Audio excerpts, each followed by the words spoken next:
نحمده ونصلي على رسوله الكريم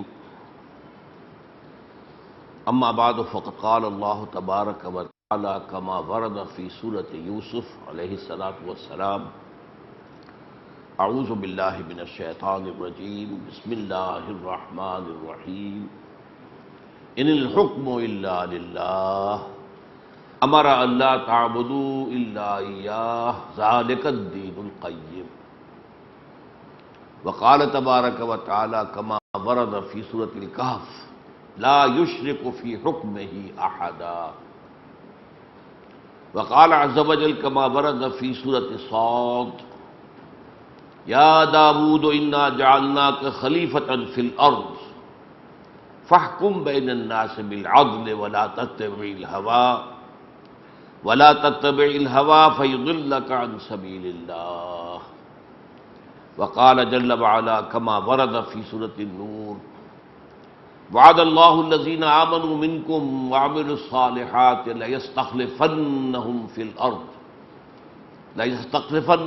الأرض كما استخلف الذين من قبلهم وليمكنن لهم دينهم الذي ارتضى لهم وليبدلنهم من بعد خوفهم أمنا يعبدونني لا يشركون بي شيئا ومن کفر بعد ذلك فاولئک هم الفاسقون وقال عز وجل كما ورد في سورة الحجرات يا أيها الذين آمنوا لا تقدموا بين يدي الله ورسوله واتقوا الله إن الله سميع عليم صدق الله العظيم رب اشرح لي صدري ويسر لي أمري واحلل عقدة من لساني يفقهوا قولي اللهم ربنا الہمنا رشدنا واعذنا من شرور انفسنا اللهم ارنا الحق حقا وارزقنا اتباعه وارنا الباطل باطلا وارزقنا اجتنابه آمین یا رب العالمین۔ حضرت علی رضی اللہ تعالیٰ عنہ کا ایک قول ہے، حکیمانہ قول ہے، عرفت ربی بفسخ العزائم، میں نے اپنے رب کو پہچانا اپنے ارادوں کے ٹوٹنے سے۔ میرا ایک ارادہ ہے اور وہ پورا نہیں ہوتا تو معلوم ہوا کہ مختار مطلق میں نہیں ہوں، مجھ سے اوپر کوئی اور ہستی ہے جس کا اختیار ہے۔ تو میں نے اپنے رب کو پہچانا اپنے ارادوں کے ٹوٹ جانے سے۔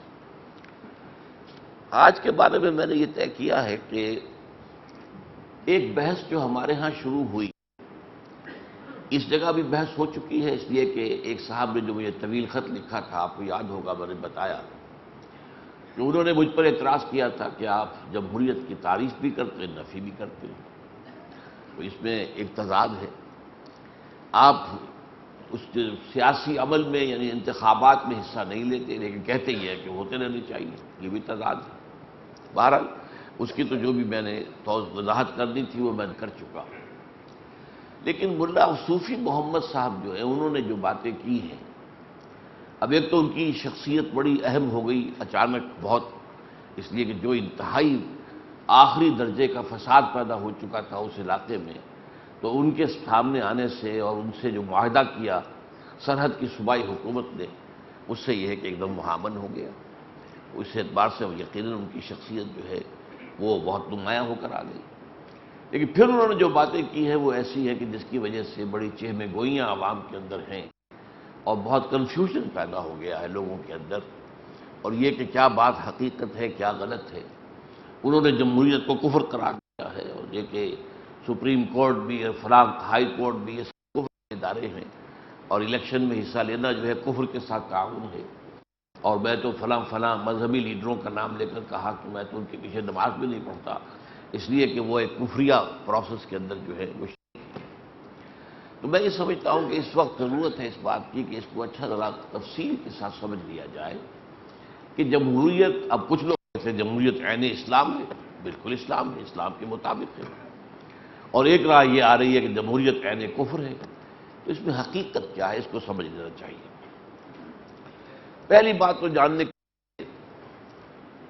کہ انسانی حاکمیت یہ مطلق کرتا ہے قرآن، انسانی حاکمیت، ساورنٹی، نفی مطلق، اور اس کے بجائے انسانی خلافت کا تصور پیش کرتا ہے۔ یہ بات اپنی جگہ پر قرآن مجید سے بالکل واضح ہے۔ حضرت آدم کی تخلیق ہوئی، انی جاعل فی الارض خلیفہ، میں خلیفہ بنانے والا ہوں۔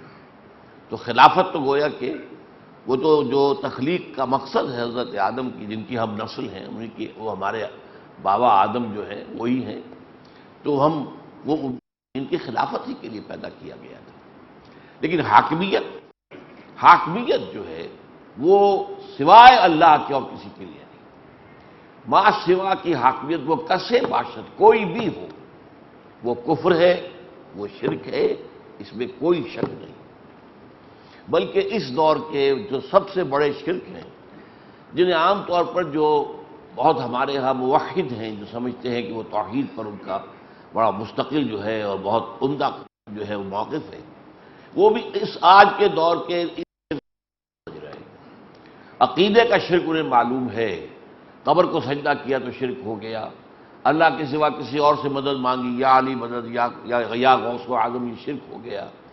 لیکن یہ اس دور کے اصل شرک جو ہیں، وہ میری کتاب جو ہے حقیقت و اقسام شرک، اس کا مطالعہ اگر آپ کریں گے تو آپ کو معلوم ہوگا کہ اس دور کے بڑے نئے شرک، اور یہ کہ ہر دور میں اس دور کے شرک نہ جائے تو ایک آدمی بزوم خیر بڑا موحد ہوگا، لیکن بالفعل وہ اپنے دور کے شرک میں مبتلا ہوگا۔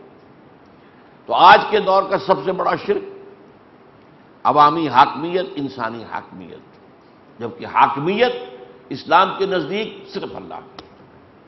ان الحکم الا للہ، سورہ یوسف کے اندر بڑے کھلے الفاظ میں، نہیں ہے کوئی حکم مگر اللہ کے لیے۔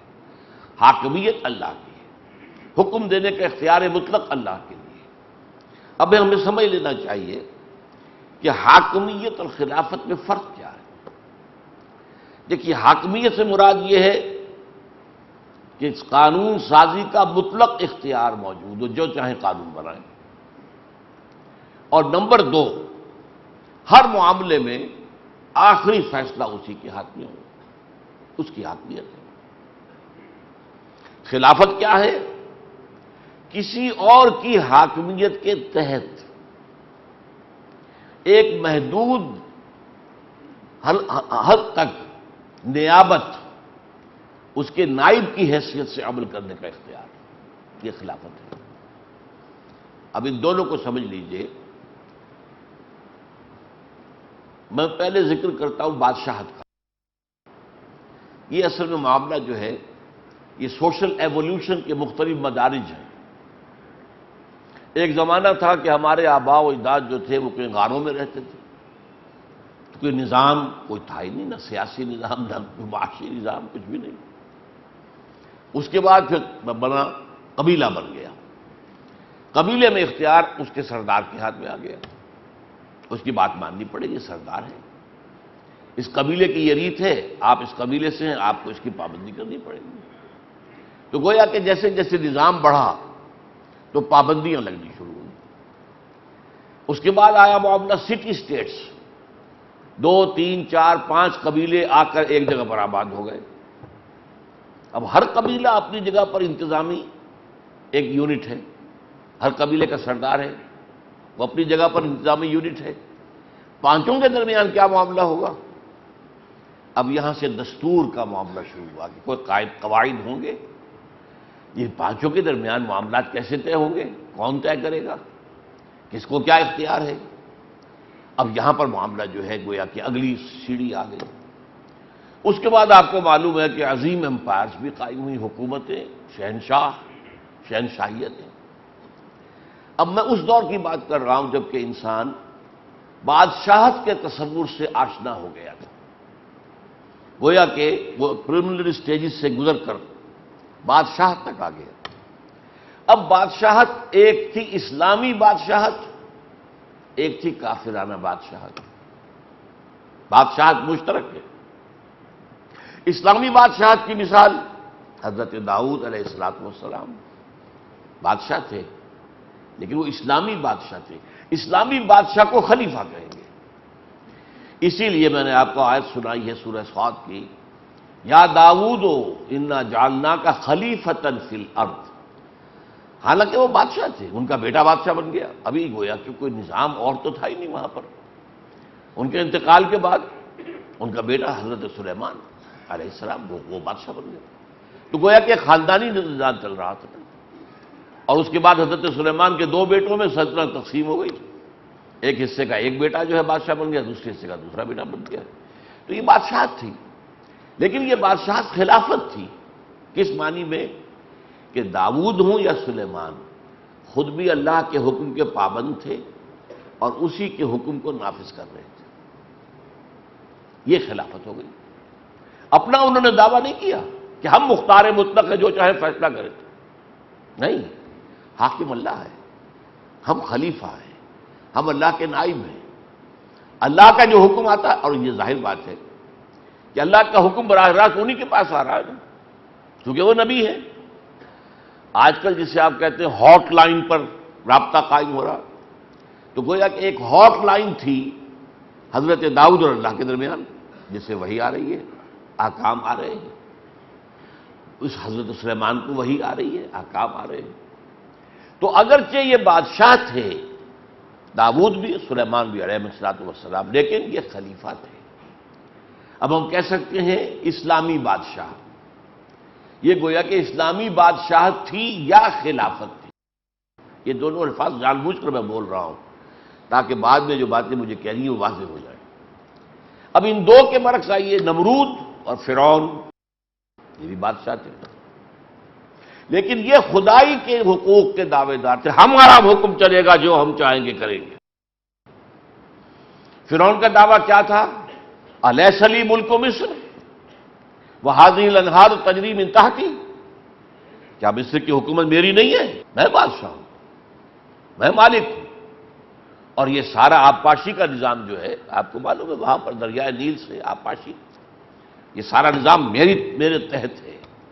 کیا مانی؟ جس کا چاہوں موگا کھول دوں، جس کا چاہوں بند کر دوں، جس کو چاہوں پانی دوں، جس کو چاہوں نہ دوں، میرا اختیار ہے۔ اس کا نام فرعونیت ہے، یہ کفر ہے، یہ شرک ہے، یہ جو بادشاہت ہے جہاں دعویٰ ہو جائے حاکمیت کا، وہ شرک ہے اور کفر ہے۔ کسی طرح نمرود تھا، نمرود نے بھی تو کہا تھا نا کہ میں بھی، ابراہیم سے ان کا مجادلہ ہوا علیہ السلام، حضرت ابراہیم نے کہا میرا رب وہ ہے الذی یحیی و یمیت، جو جس کو چاہتا ہے زندہ رکھتا ہے، جس کو چاہتا ہے مار دیتا ہے۔ انا احیی و امیت، ہاں میں بھی، میرے پاس بھی اختیار موجود ہے۔ اس نے کہیں جیل کے اندر سے دو قیدی منگوائے، ایک کی گردن اسی کو توڑوا دی سب کے سامنے، دوسرے کو چھوڑ دیا، دیکھو میرا اختیار ہے، انا احیی و امیت، میں نے ایک کو زندہ رکھا، ایک کو قتل کر دیا، ہے کہ نہیں؟ پھر حضرت ابراہیم نے اس سے کہا کہ میرا رب جو ہے یاتی الشمس من المشرق فأت بہا من المغرب، میرا رب وہ ہے جو سورج کو مشرق سے نکالتا ہے، تو اگر رب ہے تو مغرب سے نکال کے دیکھا۔ فبہت الذی کفر، تو وہ جو کافر تھا وہ مبہوت ہو کر رہ گیا۔ یہ نمرود کی بادشاہی، یہ کفر ہے، یہ شرک ہے۔ فرعون کی بادشاہی کفر ہے، شرک ہے، اسے غیر اسلامی کافرانہ بادشاہی کہہ لیجئے۔ داؤد کی بادشاہی عین اسلامی ہے، اسے اسلامی بادشاہت کہیں یا خلافت کہیں۔ سلیمان کی بادشاہی عین اسلامی ہے، اسے خلافت کہیں یا اسلامی بادشاہت۔ اب اگلی بات سمجھیے، جب تک کہ نبوت چل رہی تھی، سلسلہ جاری تھا، آج سے 1400 برس پہلے تک تو جاری تھا نا، تو نبی ہی خلیفہ ہوتا تھا، یعنی خلافت شخصی تھی۔ یہ نوٹ کیجئے لفظ شخصی، پرسنل، ایک آدمی خلیفہ ہے۔ چنانچہ یا داؤد انا جعلناک خلیفۃ فی الارض، اے داؤد ہم نے تمہیں بنایا ہے خلیفہ۔ اجتماعی خلافت نہیں تھی، یہ خلافت کیا تھی؟ شخصی، ہر نبی خلیفہ ہے، اور اس کی وجہ صاف ہے، وہی اس کے پاس آتی ہے، جو اصل حاکم ہے، جو اصل حکمران ہے، جس کے لیے حاکمیت ہے، ان الحکم الا للہ الملک القدوس